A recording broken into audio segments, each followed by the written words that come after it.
प्यारे बच्चों, आपके संस्कृत के पाठ्यक्रम में संधि एक महत्वपूर्ण टॉपिक के रूप में है। मैं इस संधि को आज आपको आपके जो सिलेबस में है उसके अकॉर्डिंग आपको समझाने का प्रयास करूंगा। उम्मीद है आपको समझ में आएगा। सबसे पहले हम देखते हैं कि संधि कितने प्रकार की होती है या संधि के जो है हम कितने भाग कर सकते हैं, संधि को हम कितने भागों में डिवाइड कर सकते हैं। तो संधि को हम जो है मूल रूप से 3 भागों में डिवाइड करते हैं। एक हम स्वर संधि ले लेते हैं, दूसरा हम भाग करते हैं व्यंजन संधि का, तीसरा पार्ट जो हम कर लेते हैं वो है विसर्ग संधि का। यानी संधि कितने प्रकार की हो गई? 3 प्रकार की हो गई, स्वर संधि, व्यंजन संधि, विसर्ग संधि। अब स्वर संधि को भी हम कई भागों में बांटेंगे, व्यंजन को भी बांटेंगे और विसर्ग संधि को भी बांटेंगे।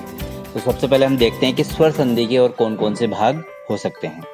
स्वर संधि को हम दीर्घ संधि में बांट सकते हैं, गुण संधि में बांट सकते हैं, वृद्धि संधि में बांट सकते हैं, यण संधि में बांट सकते हैं, पूर्व रूप संधि में बांट सकते हैं, पर रूप संधि में बांट सकते हैं और प्रकृति भाव में बांट सकते हैं। स्वर संधि होती क्या है? जब 2 स्वरों का आपस में मेल हो तो उसे स्वर संधि कहते हैं, और उनके मिलने से विकार उत्पन्न हो या कोई नया अक्षर बने हैं तो वह संधि कहलाता है।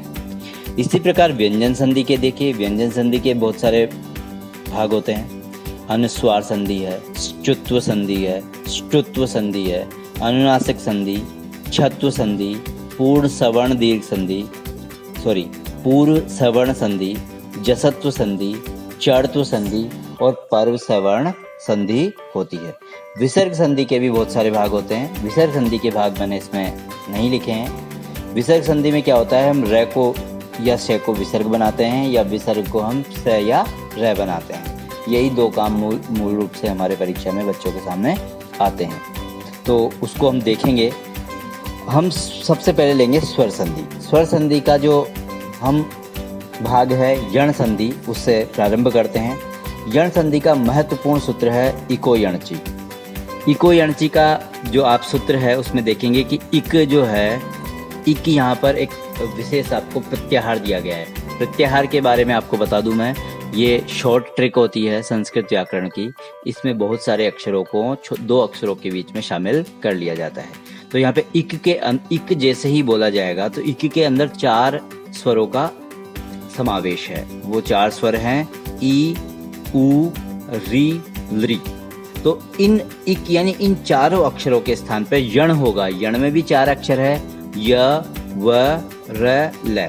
जैसे आप चार्ट में देख पा रहे हैं कि ई के बाद अगर कोई स्वर आए, पहले पद के अंतिम वर्ण जो है ई हो और दूसरे पद का पहला अक्षर जो है अगर स्वर हो तो ई के स्थान पर यह हो जाता है।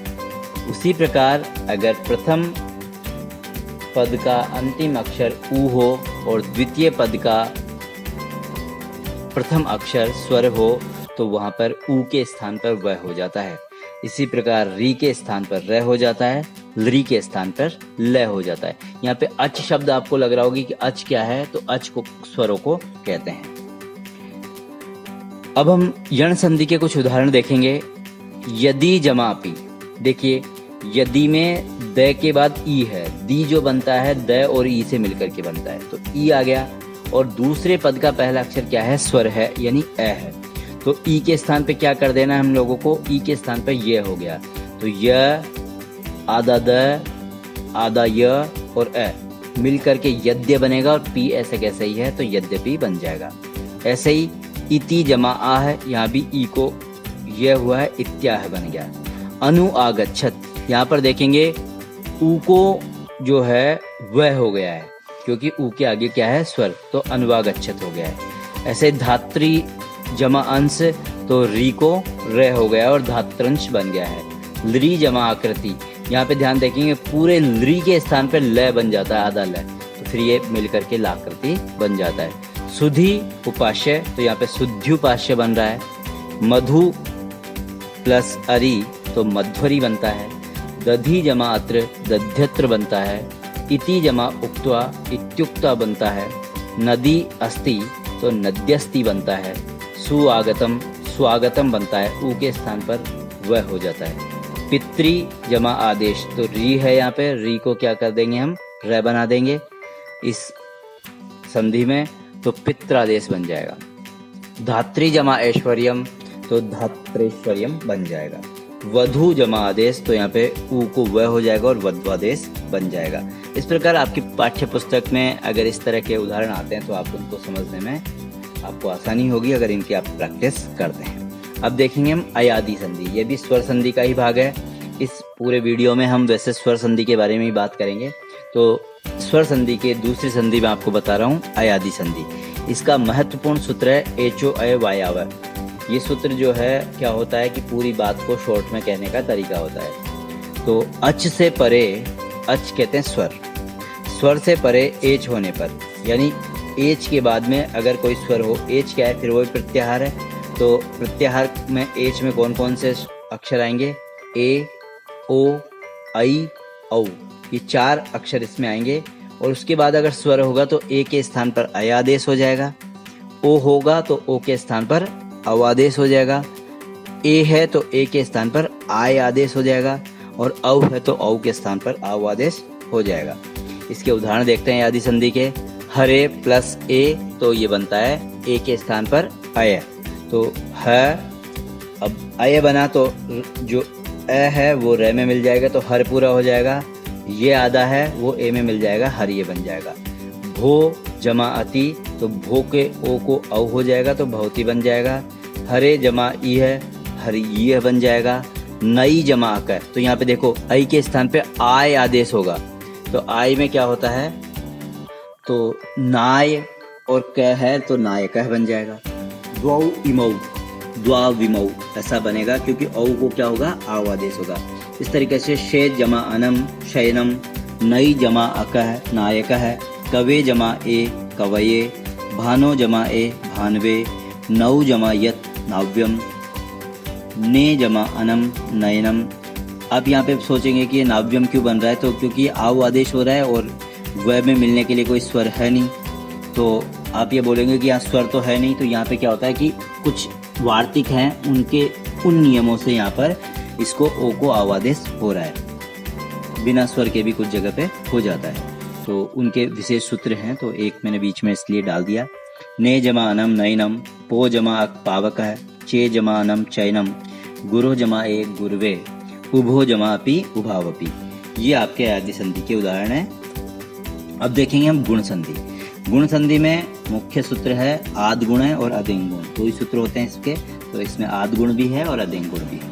तो इसमें क्या होता है कि सबसे पहले आत यानी अ सबसे पहले होना चाहिए, यानी पहले पद का अंतिम अक्षर क्या होना चाहिए, अ, और दूसरे पद का पहला अक्षर होना चाहिए ई भी हो सकता है, ऊ भी हो सकता है, री भी हो सकता है, लरी भी हो सकता है। इन चारों में से कोई सा भी अक्षर हो। अगर ई होता है तो अ और ई बनकर मिलकर के ए बन जाते हैं, दोनों के स्थान पे बनता है। पहले जो मैंने 2 संधियां बताई थी वो एक के स्थान पर दूसरा आदेश हो रहा था, यहाँ पे ऐसा नहीं है। इसमें दोनों अक्षर जो है वो मिल जाएंगे और एक नया अक्षर बन जाएगा, इसीलिए इसको गुण कहा गया है।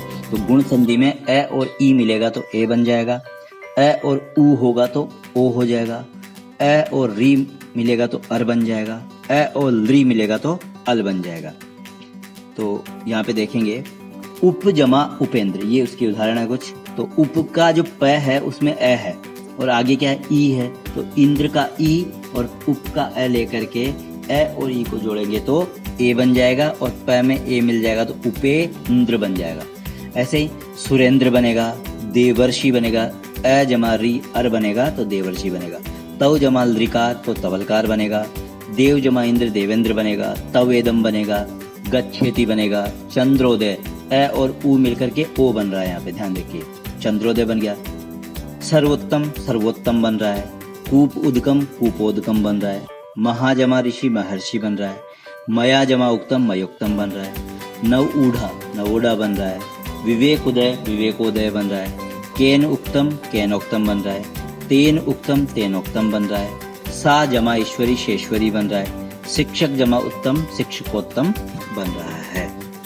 अब हम देखेंगे गुण संधि के बाद में वृद्धि संधि। वृद्धि संधि का महत्वपूर्ण सूत्र है वृद्धि रेची और वृद्धि राधेच।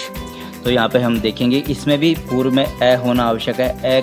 अ और आ दोनों में से कोई भी हो सकता है। तो यहाँ पे अ के बाद में अगर ए आया तो आई बनेगा, और ए के बाद में ओ आया तो औ बनेगा, ए के या आ के बाद में आई आया है तो आई बनेगा, ए और ओ के बाद में औ बनेगा।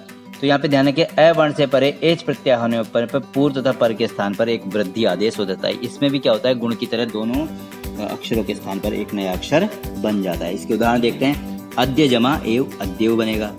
द्य में जो अ है और इसका ए मिलकर के आई बन रहा है। तंडुल जमा ओदनम तंडुलोदनम बन रहा है।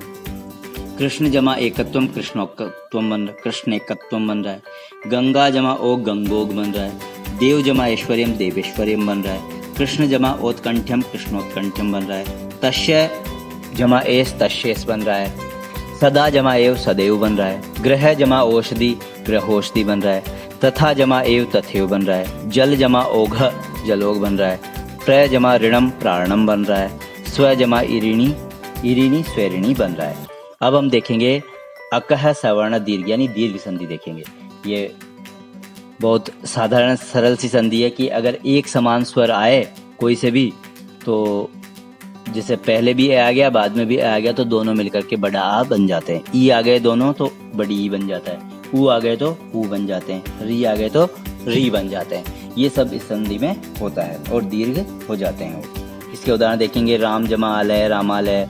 गिरि जमा इंद्र गिरीन्द्र। गुरु जमा उपदेश गुरुपदेश। विद्यालय वदुत्सव है। श्रीश है। लघुर्मी रामादि। पितात्र चाटुक्ति सुक्ति तवापि ममापि नराधम हरीश अतिदम। ये सब इसके उदाहरण हैं। अब हम देखेंगे पूर्व रूप संधि। देखिए, जो अब तक संधियाँ बताई थी वो तो आपके सिलेबस में आती रहती है। ये कुछ महत्वपूर्ण संधियाँ हैं जो परीक्षा में भी आती हैं। सिलेबस में तो है ही, लेकिन इनमें से परीक्षा में जरूर आती है। तो पूर्व रूप संधि को समझेंगे कि पूर्व रूप क्या होता है।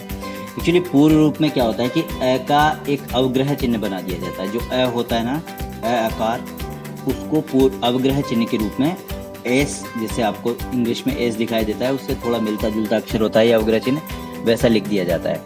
ये कब होता है, अगर कोई पद के अंत में ए हो और ओ हो, इन दोनों में से कोई सा भी अक्षर हो, उसके बाद में अ आ रहा हो, यानी दूसरे पद का पहला अक्षर अ हो, तो वह जो है वो अ जो है उसमें पूर्व ग्रह में बदल जाता है, यानी उसका पूर्व का रूप बन जाता है। इसीलिए इसको पूर्व रूप संधि कहा गया है। हरे जमा ए, देखिए यहाँ पे ए के बाद में औ आ रहा है तो ये हरे औ बन रहा है। इसमें कोई परिवर्तन नहीं हो रहा। क्या परिवर्तन हो रहा है कि पूर्व जो है, पूर्व मतलब अ जो है पहले में मिल जा रहा है, लेकिन यहाँ पे अ था, इसका सूचक है ये अवग्रह चिन्ह। गुरो औ गुरौ। तेपि अन्ते जमापि। दासोयम लोकोयम श्लोकोयम नगरे अत्र देशोयम कोअपि। इसको ध्यान, एक बात इसमें समझेंगे कि पूर्व रूप में यानी अ जो है ए में बन रहा है, लेकिन क्योंकि यहाँ पे अ था, पढ़ने में सुविधा हो, इसलिए यहाँ पे पूर्व ग्रह का अवग्रह का चिन्ह लगाया जाता है। एंगी पर रूपम, पर रूप संधि, वो पूर्व रूप संधि थी, अब ये पर रूप संधि, इसको भी समझेंगे। अकारांत उपसर्ग के बाद कोई एंग धातु हो, उपसर्ग के बाद अगर कोई एंग से संबंधित कोई धातु हो तो पूर्व पर के स्थान पर वृद्धि निषेध होकर के पर रूप आदेश हो जाएगा, यानी ए और ए मिलकर के पहले बाद वाला अक्षर बन जाएंगे। प्र जमा ए जिते में देखिए तो प्र में जो अ है वो बाद में ए आने के कारण है ना, और प्र उपसर्ग है, उपसर्ग में अ है तो इसको मिला करके क्या हो जाएगा, प्रे बन जाएगा, पर रूप हो रहा है। उप जमा औषधि यहाँ पे उपोषधि बन रहा है। औ जमा ही अवेही बन रहा है। अ मतलब एक तरीके से पर रूप में यानी पहले बाद वाले अक्षर जैसे हो जाता है। प्रेषयति प्रोधीयति ऐसा इसमें बन रहा है। एक सबसे महत्वपूर्ण है, संधि नहीं करना भी एक संधि है। संधि नहीं करना भी एक संधि है। ईदु दे द्विवचनम प्रकृतियम, प्रकृति भाव संधि, यानी जैसा है वैसा ही रहेगा, ये भी एक संधि है। यदि कोई द्विवचनांत है, यानी एक वचन द्विवचन बहुवचन होते हैं, तो द्विवचन का कोई शब्द है, पद है, उसके बाद अगर कोई ई उ ए आए तो उन कोई स्वर आए तो वहाँ पे संधि नहीं होती है। मुनि जमा इमो मुनि इमो। लते जमामु लते अमु। विष्णु इमो विष्णु इमो। साधु एतौ साधु एतौ। अमीषा अमीषा।